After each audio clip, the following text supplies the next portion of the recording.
저는 오늘 말씀의 제목을 부르심에 응답하는 삶이라는 그런 주제 가지고 은혜 나누기 원합니다. 저는 새해가 밝지 않기를 그렇게 꿈꿨었어요. 2024년도가 안 왔으면 좋겠다. 왜냐하면 2024년이 오는 순간에 제 앞에 육자가 써져야 되거든요. 육자가. 물론 호적에는 오자입니다만은 띠가 돌아왔다는 게 실감이 나는 거예요. 저는요, 갑진년생이거든요. 64년 갑진년생. 물론 내년에는 청룡의 띠라 그러지만, 띠는 너무 좋은데, 용띠라. 물론 불신자들은 용 나쁜 걸로 좋은 걸로 여기고, 그리스도인도 나쁜 걸로 여기겠지만, 상대적으로는 아주 용 꿈꿨다는 좋은 의미 아닙니까? 그런데 그게 돌아오는데 썩 반갑지가 않았어요. 저희 형님 환갑 날 식사 이렇게 할 때도 썩 반갑지 않았거든요. 아니, 우리 형이 벌써 그렇게 연세를 드셨다고 그렇게 잘 받아들여지지 않았었어요. 그런데 우리가 당긴다고 새해가 빨리 오고 우리가 밀친다고 더디 오는 게 아니더라고요. 아마 우리 어르신들은 훨씬 더 저보다 더 크게 느끼지 않을까 생각됩니다. 한 해가 지나가면서 또 저물어 감에 따라 우리는 지나온 시간들이 뒤돌아보게 될 겁니다. 근데 돌아보면 모든 것이 정말 감사와 감격 뿐이었음을 고백합니다. 정말 은혜였습니다. 정말 주님 주신 놀라운 은혜였어요. 제가 우리 김순일 권사님, 김종수 사님 다시 볼 줄을 어찌 알 수 있었겠어요. 감사하고. 조계순 성도님 나랑 약속하고 1년 만에 그 약속을 지키면서 달려올 줄 누가 알았겠어요. 번쩍이 은혜죠. 모든 것이 은혜예요. 또 우리 희은이가 저렇게 멋진 형제를 만나가지고 우리 교회를 빈자를 채울 줄 누가 꿈이라도 꿨겠습니까? 다 은혜예요. 옆에 있는 사람 인사할까요? 당신 때문에 자리가 빛납니다. 할렐루야. 늘 권순희 집사님이 엄마 자랑을 나에게 많이 했는데 문제가 생길 때도 엄마랑 상담하고 이것저것 얘기를 했는데 그 멋진 권순희 집사 엄마가 우리의 예배자가 될 줄 누가 생각했겠습니까? 양복순 집사 오셔서 예배자가 되고 정말 모든 것이 은혜일 뿐입니다. 더 어떤 사람들은 궤도를 이탈해서 하나님의 은혜 밖에 살고 싶었던 그런 헛된 욕망들도 있었던 사람들이 있을 터인데 그럼에도 불구하고 그런 헛된 마음을 절제하면서 주의 전에서 믿음의 자리를 지켰다는 것 그 자체가 놀란 은혜임을 믿습니다. 그리고 오늘 이 에베소는요, 사도 바울이 쓴 에베소 교회에 보내는 편지인데 이 에베소 교회 성도들에게 사도 바울이 원하는 한마디가 있다면 우리는 모두 죄와 허물로 죽었던 사람들이야 이렇게 얘기해요. 여러분 죄는요 반드시 사망 죽음을 가지고 오는 거거든요. 우리의 허물은 반드시 사형 선고라는 그런 판결을 받을 수밖에 없는 그런 자들이었거든요. 그래서 에베소서 2장 1절에 그는 허물과 죄로 죽었던 너희를 살리셨도다. 아니 우리가 죽어야 될 자를 우리 예수님께서 살리셨다는 거예요. 그러니 우리 삶의 모든 흔적을 뒤돌아보면요, 저도 그렇고 아마 여러분은 어떤지 모르겠습니다만은 얼마나 많은 허울들, 얼마나 많은 부족함들이 있는지 모릅니다. 허물들이 많아요. 그래서 은혜 없이는 우리는 단 1분 1초도 제대로 견디지 못하는 그런 사람들이라고 말할 수 있을 것 같습니다. 사랑하는 성도 여러분, 오늘 우리는 허물과 죄로 죽을 수밖에 없었던 우리들일 때 전적인 우리 주님의 은혜로 우리는 구원받은 하나님의 자녀가 된 줄 믿습니다. 할렐루야. 그래서 사도 바울은 그 구원받은 하나님의 거룩한 백성들을 생각하면 막 가슴이 쿵쿵쿵 뛰는 거예요. 왜? 너무 좋아가지고. 또 이 사도 바울이 에베소 교회 성도들만 생각하면 또 막 가슴이 뛰는 거예요. 왜? 또 때로는 걱정이 돼가지고. 막 좋아서 뛰면 얼마나 좋겠습니까? 때로는요 걱정이 돼서 뛸 때도 있거든요. 그래서 사도 바울이 그렇게 에베소 교회 성도를 생각하다 보니까 어떻게 돼요? 기도하게 되더라는 거예요. 할렐루야. 그러니까 막 너무 좋으면요 뭐 해요? 그를 위해서 기도해 주는 거예요. 기도.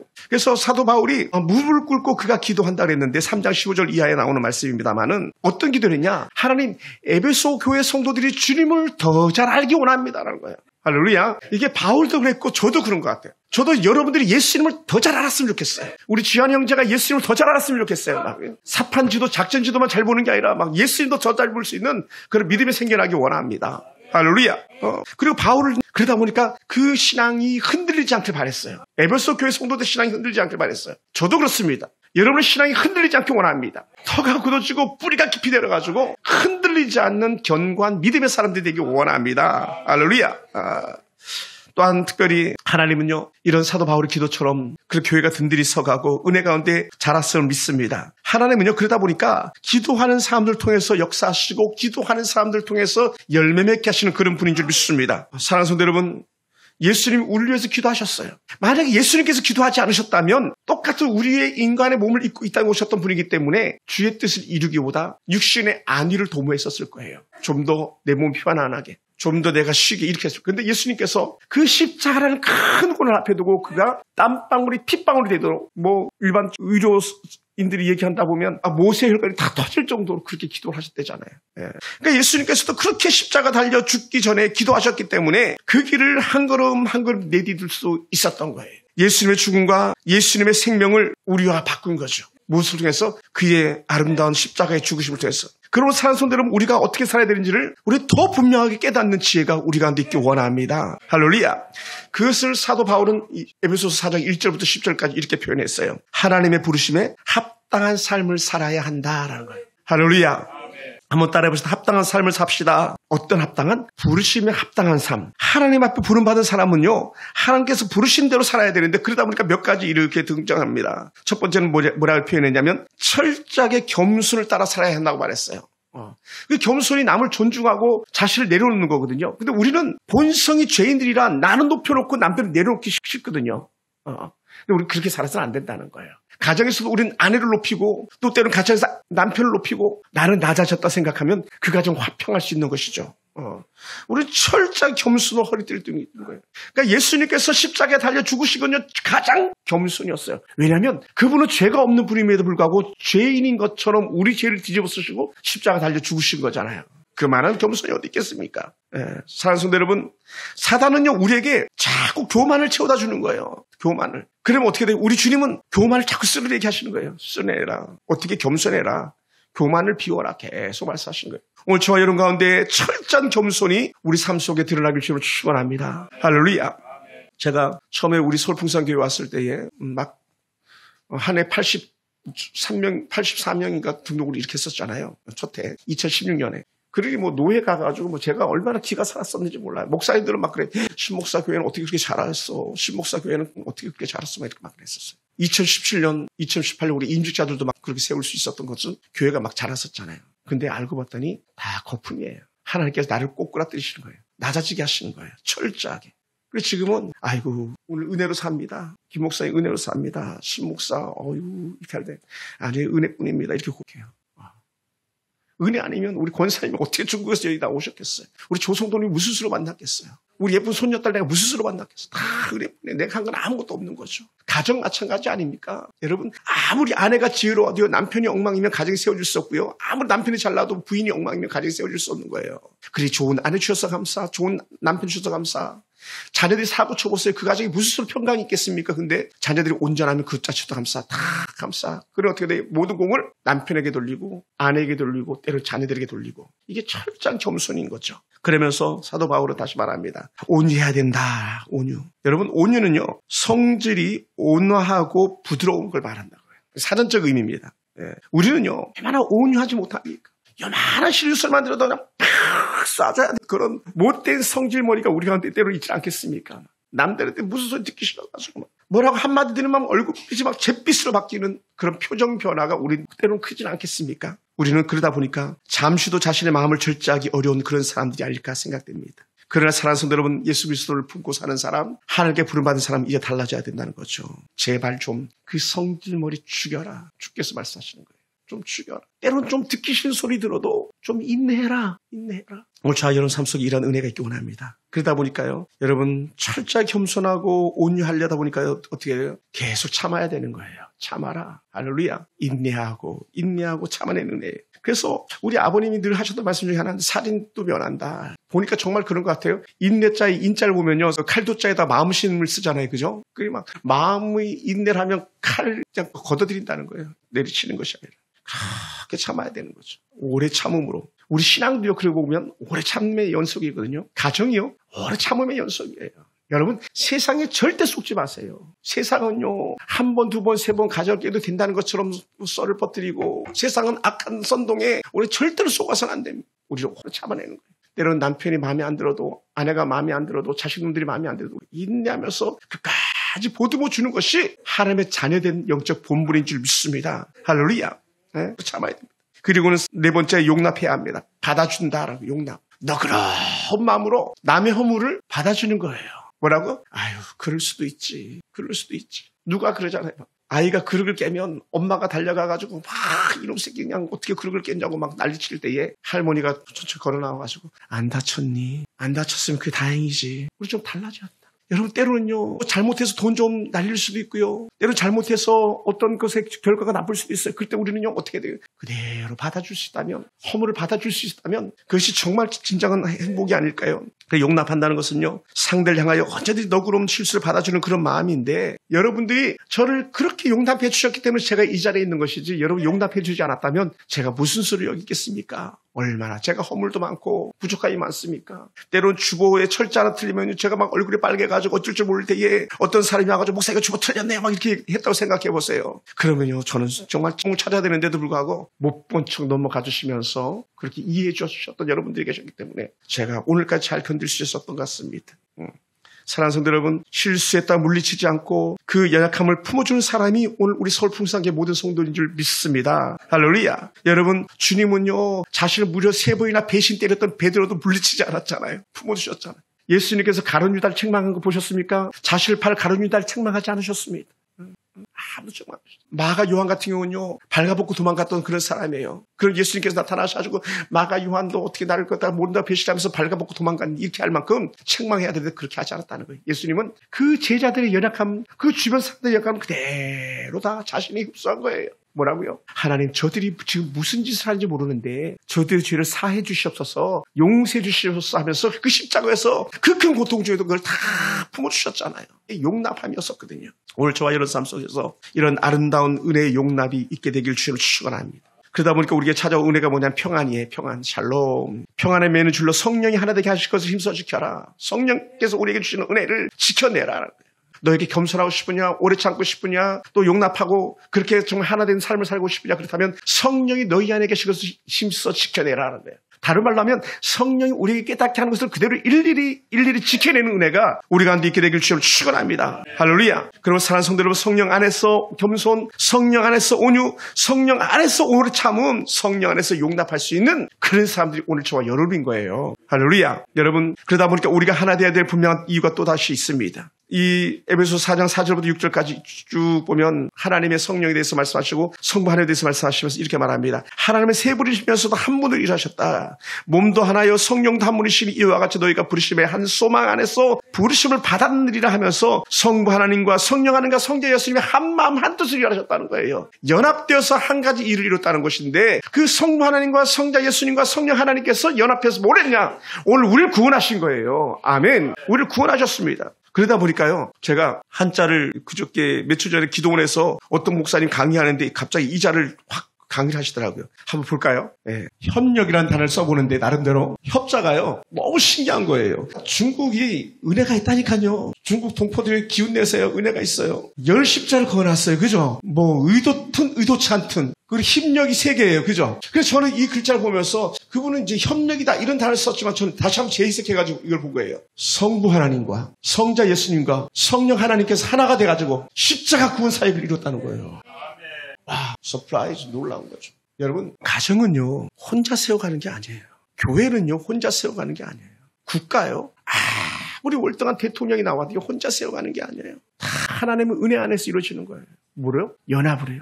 그러니까 성부 하나님은 예수님을 보내주셨다고 그러잖아요. 예수님을 보내셨어요.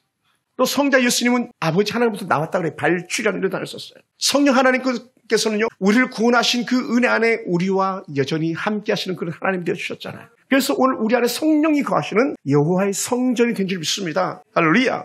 이 은혜가 저와 여러분 가운데 있어요. 놀라운 은혜죠. 그러다 보니까 우리에게 새로운 영적 확신이 필요한데, 그것이 뭐냐? 한번 따라해 봅시다. 불신자처럼 살지 맙시다. 이걸 다른 말로 표현하면 성경에서 이렇게 표현해요. 이방인이라고 표현해요. 이방인. 우리와 다른 사람들과도 이방이라 그러는 것처럼 이방인이에요. 그래서 4장 17절에 너희가 이방인처럼 하지 마라. 이방인은 어떤 사람이냐면요, 하나님의 은혜가 없는 사람들이에요. 거듭나지 못한 사람들, 옛사람으로 여전히 살아가는 그런 사람들, 옛사람의 성품대로 그냥 말하고 싶고 하고 싶고 지가 하고 싶고 다 해버리는 그런 사람들, 그 사람들이 이방이라는 거예요. 이걸 좀 더 쉽게 얘기하면 불신자들이죠. 너희는 불신자들처럼 그렇게 하지 말라라고 얘기하는 거예요. 할렐루야. 사랑하는 성도 여러분, 그럼 그들의 삶이 어떻길래 이방인처럼 하지 말라고 하는 것일까요? 그들은 17절에 이렇게 말합니다. 허망한 것을 행한다는 거. 허망한 것. 허망하다는 말 자체가 거짓되고 열매가 없는 삶이라는 거예요. 여러분, 예수님께서 무한함을 지적하셨을 때에 무한함을 왜 지적하고 저주할 수밖에 없었습니까? 잎은 무성해 보이는 아주 멋진 나무였는데 정작 얻어야 될 무화과 열매는 얻지 못했던 거예요. 그게 허망 아니겠습니까? 겉만 번질한. 혹시 여러분 삶 가운데 겉이 화려합니까? 그렇다면 여러분 속도 여전히 화려한 은혜가 있길 주님은 축원합니다. 할렐루야, 할렐루야. 여러분 또한 특히 이 허망함이란 이 단어를 주로 쓸 때는요, 그 헬라어로 마타이 오티테라는 이런 단어를 쓰는데 하나님을 알지 못하는 사람들 이렇게 정의해요. 하나님을 알지 못하는 사람들. 이런 사람들은요, 하나님을 영화롭게 하지 않습니다. 하나님께 감사하지 않습니다. 그 생각이 허망해가지고 마음이 미련하다는 거예요. 마음이 미련하다 보니까 어떻게 그 마음이 새카매요. 그걸 어두워졌느니라 이렇게 표현해요. 그래서 로마서 1장 21절을 보고 이렇게 표현했습니다. 하나님을 알되 하나님을 영화롭게도 아니하며 감사하지도 아니하고 오히려 그 생각이 허망해지며 미련한 마음이 어두워졌나니라는 거예요. 여러분, 지혜로운 자는 하나님이 계신 걸 아는데 허망하고 어리석은 이방인들은요, 하나님이 없다 그러는 거예요. 하나님이 없어. 야, 하나님이 어디 있냐? 하나님이 어디 있냐? 바보들. 정작 자신이 바본지 모르고. 따라해보세요. 하나님 계십니다. 하나님은 계십니다. 할렐루야. 할렐루야. 근데 왜 사람들이 하나님 없냐고 하냐면 그 사람들의 마음에 뭐가 역사하냐면 사단이 역사하는 거예요. 마귀가 역사하는 거예요. 마귀 역사하니까 하나님 없어, 하나님 없어, 하나님 없어 이렇게 얘기하는데 여러분, 아니에요. 하나님은 계십니다. 악한 사단의 역사를 우리가 보지 않습니까? 하나님은 계시는 거예요. 예. 그런 이 허망한 사람들이 가지고 있는 열매가 뭐냐? 하나님의 영광을 표현해요. 욕되게 하며 금수와 버러지 우상으로 바꿨다고 로마서 1장에 정의하고 있거든요. 이런 자들의 열매가 어떨 것 같습니까? 하나님 은혜 없는 자들의 열매는요, 뻔한 건데 그 첫 번째가 뭐냐면 도둑질이에요. 훔치고 멸망시키는 거, 죽이는 거, 도둑질. 여러분, 우리도 경험해 봤잖아요. 도둑질하면 평강을 빼앗기잖아요. 다른 말로 하면요, 하나님의 은혜가 그 안에서 떠나는 거예요. 도둑질하지 말라. 또 하나님의 은혜가 없는 사람들의 뭐가 가장 먼저 드러나겠습니까? 그게 말이죠. 그래서 더러운 말이 그 안에 있다는 거예요. 입이 얼마나 더러운지 몰라요. 자, 그저께도 식당 가서 식사를 이렇게 하는데 옆에 있는 60이 훨씬 된 70 정도 된 아저씨인데 막 말이 끝날 때마다 욕을 하더라고. 젊은 직원하고 같이 둘이 식사하는데 그렇게 욕을 해요. 욕이 일상의 언어예요. 근데 우리 교회 성도도 욕 안 하잖아요. 양집사 욕 절대 안 하죠. 저렇게 좋은 사람 욕 안 하죠. 뭐 낮은 사람이면 천사니까 욕 안 하려. 당연히 안 하죠. 아니, 밥 한 숟가락 먹고 또 욕하고 옆 테이블에서 이렇게 먹는데 얼마나 그게 좀 막 듣기에 불편했는지 몰라. 근데 그 아저씨만 그렇습니까? 혹시 여러분의 자녀들은 어떻습니까? 또 때로 여러분의 입술은 어떻습니까? 우리는요, 더러운 말은 입 밖에도 내지 말라고 한 이 말씀이 우린 귀 기울이기를 주의로 축원합니다. 할렐루야. 악독, 노함, 분냄, 떠드는 것, 비방 다 날려버리는 거예요. 때로는 사단이 비방할 마음을 갖다 뭐 우리한테 넣어가지고 비방의 입을 막 벌리게 할 때도 간혹 있을 수 있어요. 그럴 때 어떻게 돼요? 입 꾹 다무는 거예요. 억지로라도 이를 딱 무는 거예요. 남편 욕하고 싶고 때로는 저 부인 욕하고 싶고 때로 자신놈들 욕하고 싶고 혹시 그럴 분은 없겠지만 저를 욕하고 싶을 때는 이를 깡 이를 물어야 돼. 이를 하고. 왜? 그런 말이 나와가지고요 절대로 영적인 유익이 없는 거예요. 개인적 유익이 없는 거예요. 공동체적 유익이 없는 거예요. 근데 에베소 교회는 그렇지 않다는 거예요. 믿음으로 사는 분들이 교회 물건을 도둑질하고 믿음으로 사는 사람들이 성도들끼리 싸서 떠들고 더러운 일을 행하고 악하고 틈만 나면 막 싸우고. 그래 사도 바울이 얘야 그거는 이방인들이 하는 거야. 너희들이 하는 거 아니야. 이제 너희 끝내야지. 이제 그렇게 살아서는 안 돼. 이렇게 말하는 거예요. 할렐루야. 할렐루야. 그렇게 살아서는 안 된다. 왜 사도 바울이 이렇게 굴구절절히 말씀하냐면요. 이 교회 안에 이런 문제가 있더라는 거예요. 도둑질하는 거, 더러운 말하는 거, 악독하는 거, 노함, 분냄, 떠드는 거, 비방 이런 것도 있더라는 거예요. 다 날려버려라. 그래서는 안 된다. 사랑성도 여러분, 하나님을 모르고 살았던 과거의 삶처럼 그렇게 목적 없이 헛된 것에 욕망을 기울여서는 절대로 안 되는 것이죠. 무익하고 공허한 그런 삶을 살아서는 안 됩니다. 험한 길을 쫓아가서는 안 되는 것을 오늘 사도 바울이 우리에게 말합니다. 2023년 지금까지 여기까지 이렇게 살았을지라도 오늘부터는 완전 턴하는 은혜가 있길 원합니다. 할렐루야. 할렐루야. 왜 우리가 그렇게 턴해야 되냐면요. 이방인들의 생각과 그 행위는요. 하나님께서 떠나 있는 거예요. 그 생명이 뿌리가 뽑힌 나무와 같은 거예요. 그럼 반드시 죽게 돼 있는 거거든요. 그리고 우리는 그 길을 떠나는 것이죠. 총명이 어두워졌던 이유가 뭡니까? 성경이 이렇게 해석합니다. 그들이 우상으로 물들어 있기 때문이다라는 거예요. 우상으로 물들어 있는. 하나님 대신에 다른 헛된 걸 갖다 놓다 보니까 어떻게 돼요? 하나님의 영광을 표현해 욕되게 하다 보니까 도둑질이나 더러운 말이나 악독이나 이런 일들이 막 일어나는 거죠. 네, 절대로 그래서는 안 되는 거죠. 사랑하는 성도 여러분, 우상 숭배의 결과는요, 심령이 어두워지는 거예요. 탐심이요, 심령이 어두워지는 거예요. 하나님을 모르는 이방인들의 마음이 어두워져서 더 이상 궁극적인 진로를 알지 못하는 거예요. 어디로 나가야 될지, 무엇이 진리인지를 분별하지 못하는 거예요. 그래서 사람들이 이 사람이 나를 생명으로 이끌고 있는지 사망으로 이끌고 있는지 갖다 분별력을 잃어버리고 마는 거예요. 예. 그래서는 안 되는 거죠. 그걸 가지고 사도 바울은 로마서 1장 22절 이렇게 표현했어요. 무지하다. 그들 가운데 있는 무지함과 그들의 마음이 굳어짐으로 말미암아 하나님의 생명에서 떠나 있도다. 이게 불신앙으로 사는 사람들이죠. 우상숭배하는 삶, 탐심에 젖어 있는 사람들이에요. 탐심에 젖어 있는 사람. 이런 자들의 마음은요, 돌같이 굳어져 있습니다. 심령이 부드러워야 되는데 그 마음이 완고합니다. 그러다 이렇게 표현합니다. 완악합니다. 그 완악했던 사람들이 누굽니까? 우리 잘 아는 사울 같은 사람은 마음이 완악한 사람이었어요. 다윗은요, 똑같았어요. 다윗도 하나님 앞에서 범죄했을 때는 그 마음이 얼마나 완악했는지 몰라요. 그러니 한 여인 때문에 그 남편까지 죽여버리는 그런 악한 일들을 행하지 않습니까? 그때 나단 선지자 지적해줄 때 그때서야 영적으로 눈이 열려가지고 아이고 그게 죄였구나 통회하고 자복하고 회개하는 그런 모습이었던 것이죠. 사랑하는 성도 여러분, 오늘 여러분 심령에도 은혜가 들어가고 여러분을 굳어졌던 마음이 녹아지는 은혜가 있길 원합니다. 할렐루야. 하나님을 떠났던 그 삶이 주께로 다시 돌아오는 은혜 삶이 되길 축원합니다. 아멘. 그래서 하나님의 생명에서 떠나면요, 곧 하나님으로부터 소외를 의미하는 것인데 곧 그것은 죽음이었던 거죠. 사망이라고 진단을 해내는 거예요. 왜 이렇게 무지하고 사람들의 마음이 굳어 있는가? 하나님과 멀어졌기 때문이라고 해요. 반대로 오늘 저와 여러분 삶은 전혀 새로운 삶인 줄 믿습니다. 할렐루야. 어떻게 해요? 한번 우리 성경 말씀 한번 볼까요? 이사야 58장 11절. 제가 한번 읽어볼게요. 여호와가 너를 항상 인도하여 메마른 곳에서도 내 영혼을 만족하게 하며 메마른 곳에서도 내 영혼을 만족하게 한다. 누가? 여호와께서. 또 내 뼈를 견고하게 하리니 너는 물된 동산 같겠고 물이 끓지 않는 샘 같을 것이라는 거예요. 할렐루야. 누가? 여러분이에요. 여러분, 하나님과 함께한 저와 여러분이 물된 동산과 같은 그런 은혜가 있기 원합니다. 할렐루야. 노란 은혜 복이 여러분 가운데 있기 원합니다. 여러분의 자녀들이 그런 축복이 있기 원합니다. 물이 끓지 않는 샘 같은 축복이 여러분 가운데 있기 원합니다. 여러분을 섬기는 기업이 이런 은혜가 넘쳐나길 원합니다. 할렐루야. 그래서 우리 교회가 물된 동산과 같은 교회가 되기 원하고 여러분의 가정이 물된 동산과 같은 그런 가정 되기 원하고 여러분의 기업이 물된 동산 같은 그런 기업 되어가지고 성경이 약 2번 정도 반복되는 은혜의 말씀들이 있는데 12달 12번 실과가 맺히는 그리고 그 잎사귀조차도 약재로 쓰는 다른 말로 하면요 버릴 것이 하나도 없는 거예요. 버릴 것이 없어요. 버릴 것. 어떤 사람? 여러분에게 또 저희에게 우리 교회와 민족교회 가운데 이런 은혜가 있기 원합니다. 할렐루야. 사랑하는 성도 여러분, 죽어있는 자에게는 생명기에 깨닫지 못합니다. 오늘 우리는 그리스도 안에 산 자인 줄 믿습니다. 영적으로 우리 가운데 있는 생명 가지고 다시 우리 승리해 나갈 줄로 믿습니다. 그래서 우리는요 이방인처럼 살아서는 안 되는 거예요. 그래서 우리 불신자처럼 살아서는 안 되는 거예요. 네.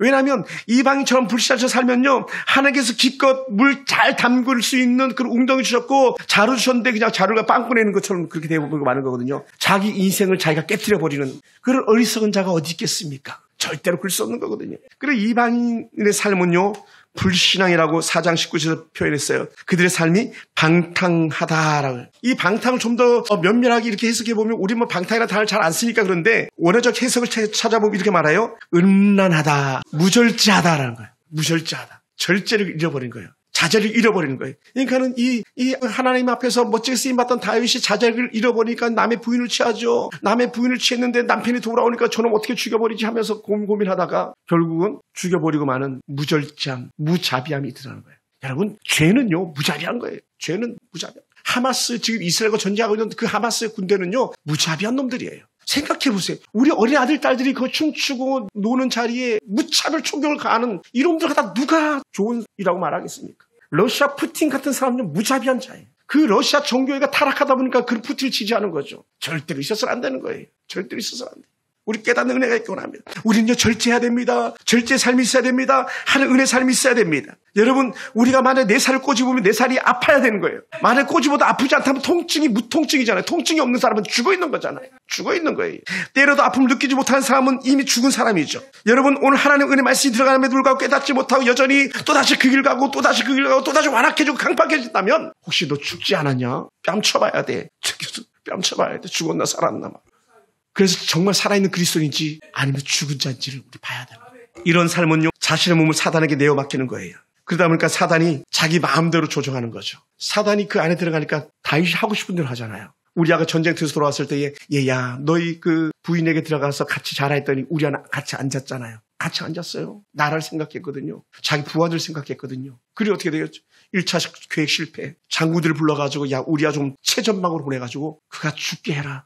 결국 죽여버리고 말잖아요. 그리고 우리아가 죽었다는 소식 들었을 때 뭐라고 말합니까? 사람은 누구나 한 번쯤은 다 죽게 돼 있는 거야. 죽을 수도 있지 전쟁터인데. 그러면서 자기가 한 짓을 갖다가 그렇게 변명을 합니다. 왜 그래요? 무자비, 무절제, 완악, 강팍이 그 안에 있어서 우리 여기서 돌이켜야 되는 것이죠. 할렐루야. 할렐루야. 여러분, 사단이 그렇게 농락할 때 그걸 거기서 끝나냐? 그렇지 않아요. 왜냐하면 하나님은 다윗을 사랑하시는 하나님이거든요. 오늘 하나님은 저와 여러분을 사랑하시는 하나님이거든요. 그러니까 여러분을 버려두지 않습니다. 전에는 여러분이 그런 삶을 살았을지라도 하나님은 여전히 No, 돌아와라. 리턴, 돌아와라. 얘기하는 거예요. 그 길을 끝내라. 그 삶을 끝내라고 말씀하시는 줄 믿습니다. 그래서 더러운 욕심을 다 내려버려라. 그 삶을 청산하라. 왜냐하면 하나님과의 관계가 깨어지면 만족된 삶을 찾을 수가 없는 거예요. 참된 만족과 참된 기쁨 예수뿐인데 엉뚱하고 헛된 데서 참된 만족과 참된 기쁨을 찾잖아요. 계속 목마른 거죠. 가장 쉬운 게 그런 많이 말하지 않습니까? 목마르다고 바다에서 바닷물 퍼마십니까? 그건 자멸하는 거죠. 죽음을 다투하는 거죠. 여러분, 아무리 세상 연락, 세상 쾌락이 좋아도 우리는 스톱! 이제는 끝! 이렇게 말할 수 있어야 돼요. 아멘. 따라해봅시다. 죄는 오늘부로 끝이다. 할렐루야. 할렐루야. 끝이. 저도 그렇게 기도하면서 노력하겠습니다. 여러분도 그렇게 쾅쾅쾅 찍어주시기 바랍니다. 골로새 3장 5절에 이렇게 표현했어요. 땅에 있는 지체를 죽여라. 곧 음란과 부정과 사욕과 악한 정욕과 탐심이다. 탐심은 우상숭배다. 여러분, 꼭 뭐 비나이다 이게만 우상이 아니라는 거예요. 우리 안에 헛된 마음이 들어오면 그 자체가 우상이 되는 거예요. 또 때로 자신놈이 뭐 신적으로 여겨질 경우도 있을 수 있어요. 너무 잘 나가면 다 아니라는 거예요. 우리 안에는 내 구주 예수를 더욱 사랑 이거밖에 없는 거예요. 내 구주 예수를 더욱 사랑. 다만 내 비는 말 내 구주 예수를 더욱 사랑. 할렐루야. 이게 우리가 그리스도인 산 증거가 되는 것이죠. 그래서 여러분이 오늘 저와 여러분이 그래 땅에 있는 지체 죽이고 음란과 부정과 사욕과 악한 정욕과 탐 다 죽여버리고 오직 은혜만 바라보고 달려가겠습니다라는 이런 고백이 우리가 있어지길 주님 축원합니다. 할렐루야. 사랑하는 성도 여러분, 지금 여러분의 모습을 잠깐만 돌아보시기 바랍니다. 저도 그렇고 여러분도 그렇고 얼마나 많이 우리는 실패와 좌절과 절망 가운데 있었습니까? 죄인 줄 알면서도 덥석 잡았다가 뜨거워했던 적들은 얼마나 많았습니까? 그 삶을 청산하자는 거예요. 어느 정신병원에서 하는 환자가 잔디 위에서 이렇게 낚싯줄을 들이고 있는 거예요. 우두커nen 낚싯줄 들고 이거 보고 있는 거예요. 잔디밭 위에서. 그런데 그것을 지나가던 의사가 보았어요. 그리고 그 환자에게 물어보는 거예요. 아이, 고기 좀 많이 잡았습니까? 물어봤어요. 잔디밭에 낚시 들이고 있는데 그랬더니 그 정신질환자가 뭐라고 표현하냐면 저 의사 미쳤구나. 무슨 잔디밭에서 고기를 잡는다고 고기 많이 잡았냐고 물어본다고. 나는 지금 낚싯줄 길이를 재보고 있는 건데 누가 환자냐는 거예요. 누가 환자예요. 사실은 우리가 때로는 그런 모습 가운데 있지 않겠습니까? 우리가 배부르지 못할 것 때문에 얼마나 많이 분주하게 살아왔고 하나님의 영광을 변화 욕되게 하는 것을 우리가 다들 달름질하게 바빴었습니까? 이제는 그 시간 끝입니다. 오늘 돌같이 굳어진 여러분의 마음에 녹여지는 은혜가 있길 원합니다. 할렐루야. 할렐루야. 딱하게 굳어있던 얼어서 굳어있던 시루떡을 갖다가 전자레인지에 3분만 딱 데우니까 아주 뽀송뽀송한 먹을직스럽게 이렇게 떡이 녹더라고요. 몇 개 남았어요. 여러분 혹시 점심 때 여유가 있으면 한 조각씩 좀 드세요. 우리 몸이 전자레인지에 들어갈 수는 없지만 예수의 피로 우리 몸이 좀 촉촉하게 적셔지기 바랍니다. 할렐루야. 우리 주님께서 야, 너 뽀송뽀송 먹기에 탐스럽군 할 만큼 주님 보시기에 아름다운 은혜 삶이 우리가 나타나기 원합니다. 할렐루야. 그래서 우리의 마음과 우리 생각이 하나님의 은혜가 돼 풍성해지기 원합니다. 그래서 전에는 막 독사가 독을 뿜듯이 그런 삶을 살아왔다면 이제는 부드러운 그런 삶을 우리가 살아낼 수 있게 원합니다. 때로는 마음이 아프고 힘에 겨워서 울었던 사람들에게는 하나님 큰 위로가 있게 되기 원합니다. 또 때로는 믿음이 없었다고 생각하면서 이리저리 유리하고 방해된 사람은 오늘 청산되어지는 은혜가 있기 원합니다. 흔들렸던 신앙이 견고하게 뿌리내리는 믿음의 신앙이 되기를 원합니다. 할렐루야.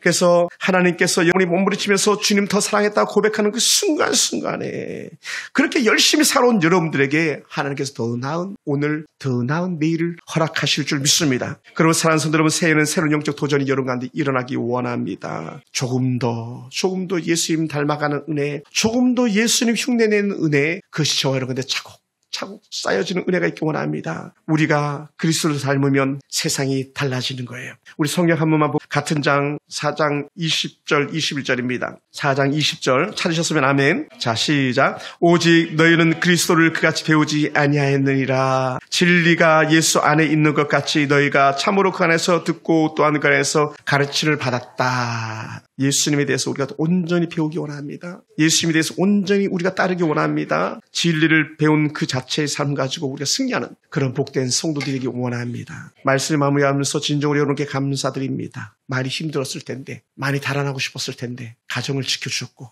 여러분 직장 지켜주셨고 또 주의 몸된 교회를 벗어나지 않은 여러분들이 고마울 뿐입니다. 하나님 감사합니다. 여러분 고맙습니다. 기도하겠습니다.